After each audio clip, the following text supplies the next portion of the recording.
Buenos días, hermanos, querida congregación. Les traigo saludos del presbiterio y es un placer estar con ustedes en esta mañana. Como hemos orado poco, vamos a tener un momento más de oración. Padre y Señor Dios Todopoderoso, en Cristo Jesús, te adoramos, te alabamos y nos rendimos delante tuyo. Señor, en este momento, toma dominio y autoridad sobre nuestra mente, nuestro corazón y sobre la boca de tu siervo, para que sea tu palabra la que nos habla mediante tu Santo Espíritu. Llenanos de tu gracia, de tu presencia y enseñanos tu voluntad en este día para hacer y decir lo que vos querés. En Cristo Jesús te adoramos, Padre, Hijo y Espíritu Santo. Amén. Como antes comentó Alejandro, Guillermo me invitó a predicar hoy y me dijo, empezamos por el Pentecostés. Le digo, faltan 50 días. No, vamos a hacer un acercamiento en todo este tiempo al desarrollo de la Iglesia como consecuencia de la resurrección de Cristo. Así que está bien. Hay un tiempo de 50 días entre la celebración de la resurrección y la venida de Pentecostés. Pero es buenísimo el tiempo para desarrollar la idea del crecimiento de la Iglesia. Pentecostés nunca hubiese sido posible si no hubiese habido resurrección. Y eso tiene que estar grabado en nuestras mentes poderosamente. Esto no es una cuestión de una asociación, de un grupo que dijeron vamos a hacer un movimiento social que proclame la igualdad de la gente, o un grupo que dijo vamos a hacer un grupo de sanidad que ande sanando gente por ahí. Esto es algo mucho más profundo de lo que pueden hacer desde el corazón humano o de los planes humanos. ¿Dónde nació la Iglesia? A ver, alguno que me pueda ayudar. ¿Dónde nació? ¿No saben? ¿O cuándo? Podemos decir que físicamente la Iglesia nació en Jerusalén y podemos decir que temporalmente nació en el Pentecostés después de la resurrección de Cristo, pero la Iglesia en tiempo y espacio nació en el corazón de Dios en la eternidad. En Efesios Pablo nos dice que Dios nos escogió en Cristo desde antes de la fundación del mundo, para que seamos sin mancha y sin pecados en Él.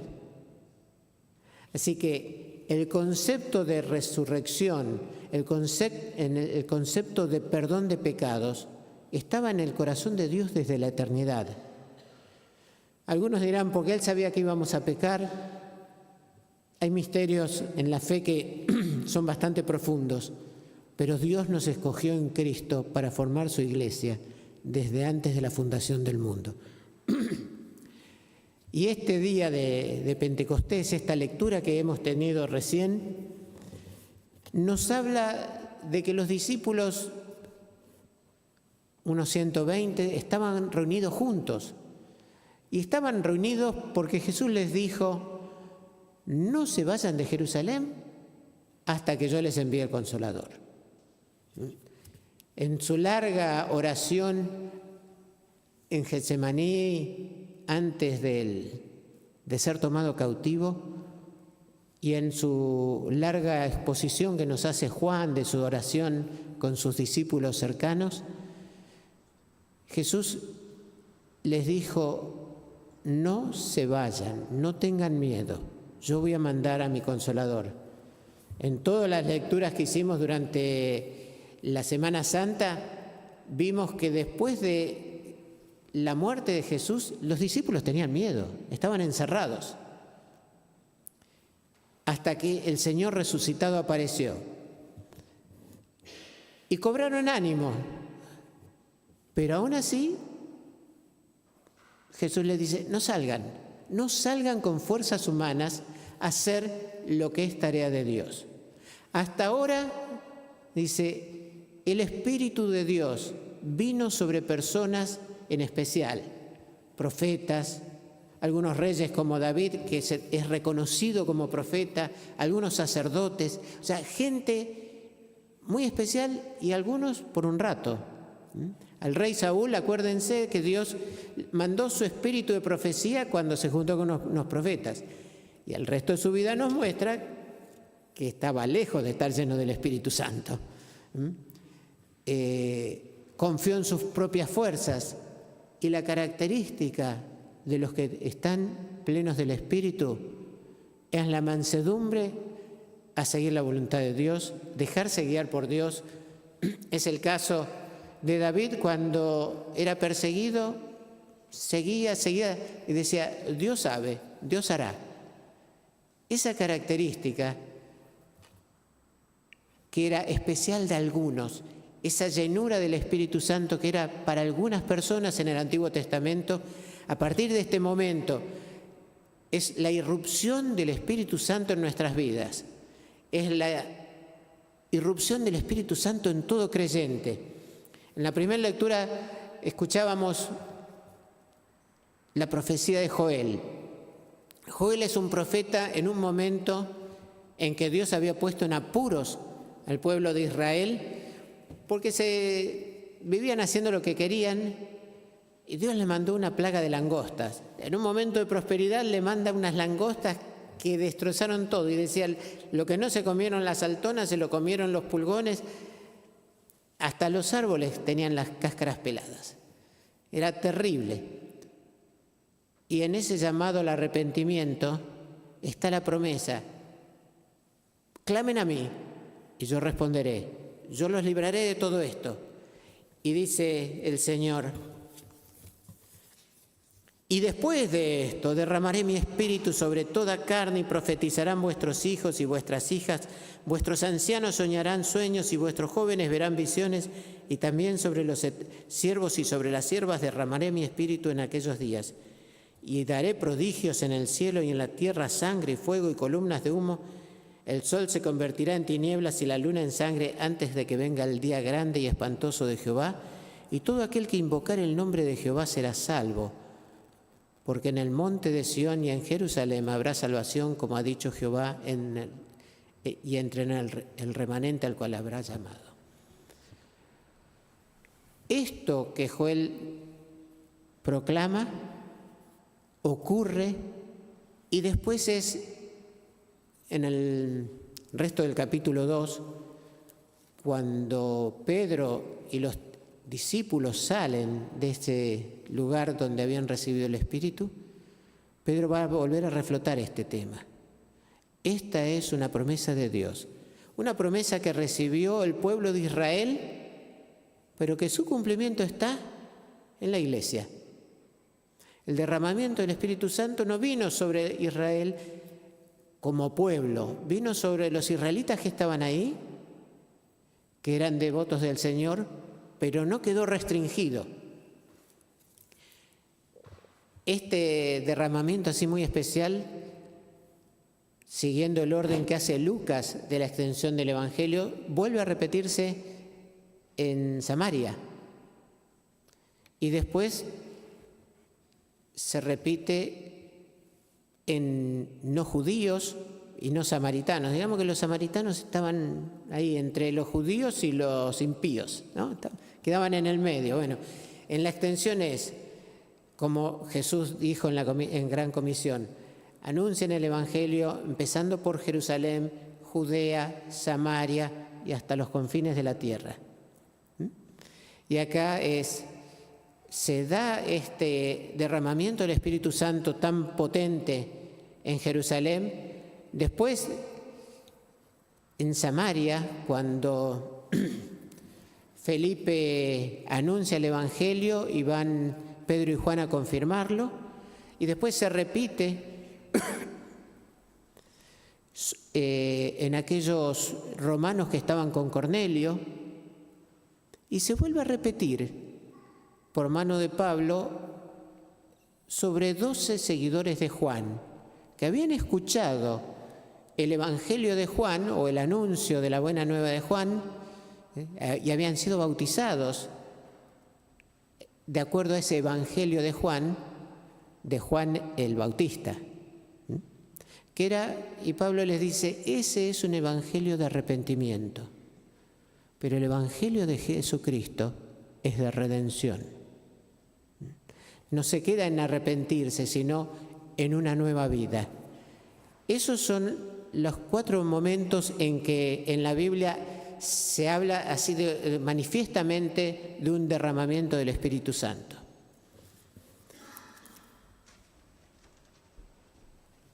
Esto que causó esta conmoción en Israel,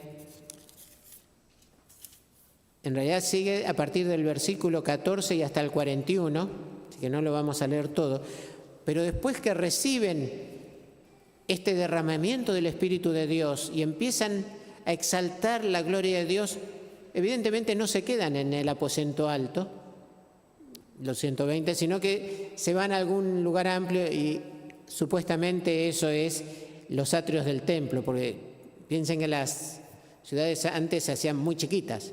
Cualquiera que haya ido a Europa se da cuenta cómo son las ciudades más o menos viejas. Imagínense de 2000 años o 3000 años atrás. Una ciudad mucho más compacta donde la explanada grande estaba en el templo. Así que lo más probable es que hayan ido ahí glorificando a Dios. Además, ¿a dónde iban a ir?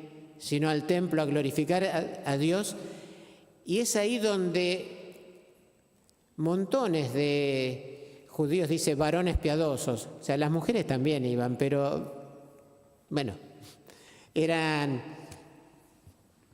los varones judíos que habían sido expatriados, que habían sido dispersados, que en algún momento de su vida querían volver a Jerusalén a adorar. Esto, y se quedaban hasta morir, eso después dará paso a otros desarrollos en el próximo capítulo, de Hechos van a verlo, tiene que ver con esta gente que volvía a adorar, pero venían con sus idiomas. Tal vez algunos de chiquito habían salido o eran judíos de familia. Y acá empiezan a escuchar la gloria de Dios y las maravillas de Dios en esos idiomas que habían hablado por ahí en Creta, o en Arabia, o en Chipre, y así sucesivamente. Si cuentan, hay como 15 referencias de lugares y lenguas distintas. Lo que escuchaban no eran las palabras angélicas o el idioma angélico que dice Pablo, que oren, que el Espíritu ora en lenguas angélicas por nosotros, y que él tenía de estas lenguas y que aún hoy se dan, sino que acá es yo diría que es la mejor traducción simultánea. Nosotros por ahí en las Naciones Unidas decimos que hay traductores simultáneos, pero son muchos para los distintos gobernantes y asistentes que van. Acá el Espíritu Santo obra de tal manera que estos galileos, y la gente dice, pero no son estos galileos, ¿cómo los escuchamos hablar en nuestras lenguas? Galileo era una referencia despectiva. Estos galileos. Era gente trabajadora pero inculta, eran los provincianos, eran los de más allá. Piensen que estaba Judea con Jerusalén como cabeza, después venía Samaria y más al norte estaba Galilea, que era esa tierra que había quedado mezclado con gente muy pobre de Israel cuando fueron llevados cautivos y gente que los asirios habían puesto a la fuerza. Entonces eran medio mezclados. Creían en el Señor, eran creyentes, pero intelectualmente los tomaban como más pobres, culturalmente como más pobres, que hablaban arameo y por ahí arañaban un poco de griego. A esos excluidos culturalmente es a los que llamó Jesús para ser sus apóstoles. Y ahora estaban hablando en distintas lenguas y dando testimonio de la gloria de Dios y de sus maravillas. Y la gente estaba extrañada. el remate que leímos hoy, el versículo 13, dice, algunos decían, ¿qué es esto? Y otros decían, no los escuché, están borrachos. Como si tomar alcohol nos diese capacidad de hablar en distintos idiomas, ¿no? Y a esto Pedro les dice, varones hermanos, estos no están borrachos, son las 9 de la mañana. Esto que ustedes ven es lo que Dios puso en la boca de Joel, profetizó que iba a ocurrir, que iba a dar el derramamiento del Espíritu de Dios sobre toda carne. Y iban a sus ancianos y ancianas, sus jóvenes, iban a profetizar. Dice, vuestros jóvenes verán visiones y vuestros ancianos soñarán sueños, y de cierto sobre mis siervos y sobre mis siervas en aquellos días derramaré de mi espíritu y profetizarán. Y después vuelve a hacer mención al oscurecimiento de los cielos, a ese cataclismo que ya había hablado Joel, y que Joel termina diciendo antes que venga el día del Señor. Cada vez que los profetas decían que venga el día del Señor, hablaban del día final.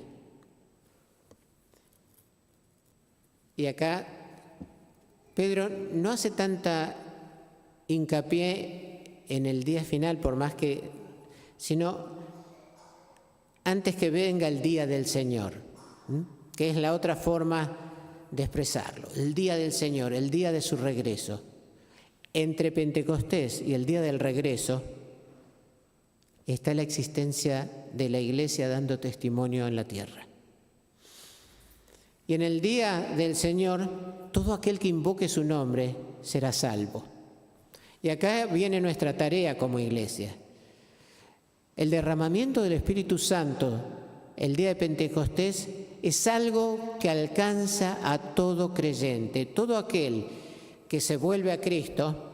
Y podemos tomar el ejemplo de estos judíos que estaban escuchando los testimonios y lo escuchan a Pedro, que dice, y Jesucristo de Nazaret, que ustedes saben que estuvo haciendo prodigios, hizo maravillas, sanó enfermos, anunció la palabra de Dios, ustedes lo entregaron en manos de impíos para que sea muerto y crucificado, pero Dios al tercer día lo levantó de la muerte y lo exaltó, tal cual cantábamos recién, a la diestra del Padre. Y es en su nombre que hemos recibido este Espíritu. Qué dolor de corazón, qué pesadumbre, qué sentimiento que deben haber tenido para decir, ¿y nosotros qué vamos a hacer ahora? Dice,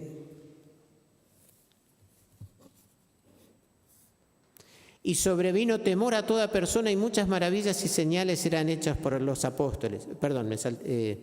Al oír esto se compungieron de corazón y dijeron a Pedro y a los otros apóstoles, varones hermanos, ¿qué haremos? Pedro les dijo, arrepentíos y bautícese cada uno de vosotros en el nombre de Jesucristo para perdón de pecados y recibiréis el don del Espíritu Santo. Y ese día, 3.000 se arrepintieron, se bautizaron y se unieron a la iglesia. Esos son movimientos, ¿eh? Ojalá tuviésemos el 10% en un día, o aún el 1%.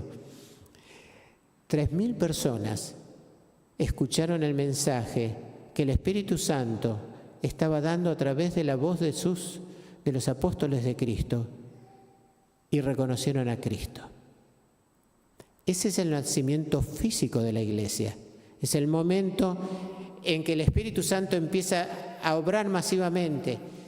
Y nosotros reconocemos que en algunos lugares hemos recibido la palabra de otro. Recién Alejandro decía, este año son los 200 años de la llegada de los colonos escoceses. En agosto son 200 años que llegaron y ellos venían con su evangelio y al año siguiente consiguieron tener pastor. O sea, desde hace 199 años tenemos pastor predicando en la iglesia presbiteriana. Y algunos dirán, bueno, yo vengo de otro lado. Alguien te predicó, alguien te anunció. Y si vas remontando en el tiempo, ¿quién te anunció a vos y a quién le anunció a este? Llegás a este día de Pentecostés. A partir de ahí salieron movimientos, algunos organizados y otros por viajar, otros por huir. Ya lo van a ver en el desarrollo de esta carta de los Hechos. Cómo la iglesia va tomando una expansión, a veces preparada y a veces a pesar de los hombres. Dios interviene para que haya expansión del Evangelio y haya llegado a nosotros. Las profecías del Antiguo Testamento, pueden encontrarlo en Isaías, por ejemplo, habla de la salvación hasta lo último de la tierra. Y mirando desde Israel, lo último somos nosotros. Y llegó a nosotros. O sea, el Espíritu Santo fue dado a la iglesia para que sea anunciado: en el nombre de Cristo hay vida, hay perdón, hay salvación. Ese es el corazón de este día de Pentecostés. Para mí personalmente hay 3 hitos en nuestra historia que son fundamentales: la encarnación de Cristo, la resurrección de Cristo, el derramamiento del Espíritu Santo sobre la iglesia. Esos 3 hitos en la historia de toda la humanidad son los únicos importantes desde la caída, porque son los que nos reúnen y nos dan paz con Dios. Todos los avances humanos que hemos hecho no son nada ante la resurrección y salvación por el nombre de Cristo. No importa si tenemos luz eléctrica, si tenemos el Espíritu Santo. No importa si tenemos auto y casas construidas y grandes templos, porque si no tenemos a Cristo no son nada. De ser una humanidad desterrada, como dicen Romanos, porque todos hemos pecado, a estar en paz con Dios, estos 3 hitos de la historia de la humanidad son los más importantes: la encarnación de Dios en Cristo Jesús, la resurrección de Cristo Jesús y el derramamiento del Espíritu Santo para que haya iglesia y haya anuncio de la verdad de Cristo. Que sea motivador para nosotros este derramamiento del Espíritu Santo. Y esos apóstoles que tenían miedo, esos discípulos que tenían miedo y se habían encerrado cuando Cristo fue crucificado, aquellos que salieron corriendo cuando fue arrestado, a partir de este día de Pentecostés tienen un valor no atribuible a ellos, en el cual usan para dar testimonio del Cristo resucitado. Y así como su Maestro entregó su vida hasta la muerte de cruz, todos estos, por lo menos los 12, una vez que han sido reemplazado Judas Iscariote, esos 12 que son los apóstoles, todos dieron su vida, lo mismo que Pablo, hasta la muerte. En el caso de Pedro, en la muerte de cabeza. Pablo decapitados, otros, Juan enterrado hasta el cuello, hasta dejarlo morir. Todos perdieron la vida por Cristo, pero todos ganaron la vida por Cristo. El Señor nos invita a ser fieles, más nosotros en este país que tenemos la libertad de anunciar el Evangelio. No somos perseguidos, tenemos posibilidad, tenemos libertad de hablar. Que el Espíritu Santo nos capacite a cada uno para dar testimonio de Cristo. Que este Espíritu derramado y que a pesar de que no tengamos experiencias de llamas de fuego repartidas sobre cada uno de nosotros, el Espíritu de Dios está en nosotros porque Él es el que nos convenció de pecado y nos lleva a los pies de Cristo. Y Él es el que nos capacita a hablar de Cristo y es el que nos capacita a dar testimonio de Cristo.